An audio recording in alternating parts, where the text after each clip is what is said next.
نزیکەی 1400 کەس بەردەوام لە کاردان بۆ تەواوکردنی ستادیۆمەکەی جامی جیهانی 2014. فرانسیسکۆ سانتۆس دەڵێت فیفا ئاگاهی داوە بە ڕێکخەرانی بەرازیلی.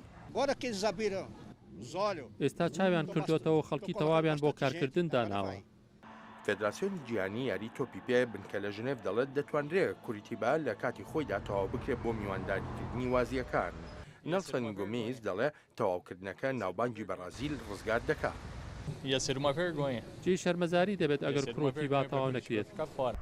لوئیس فەرناندێز جێگری وەزیری وەرزش لە بەرازیل نیگەرانی لەسەر خەرجیەکانی وڵاتەکەی هەیە ئەگەر کوریتیبا بە پێوانەکانی یاریەکانی جامی جیهانی نەبێت.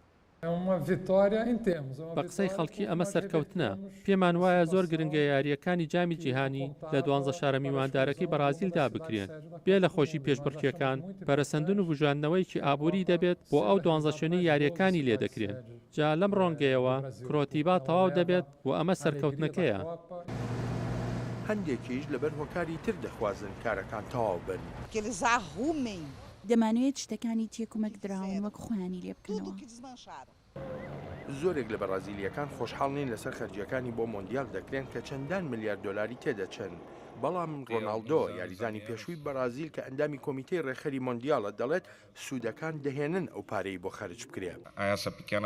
ئەرکی ئێمە نیشانی ئەو کەمینەی بدەین کە دژی مۆندیالن، جامی جیهانی تۆپی پێ، ئاهەنگێکی گەورەیە، کاردارێکی گەورەیە، سەدان فەرهەنگ و کللتور بە خەڵکی ئێمە دەناسێنێت.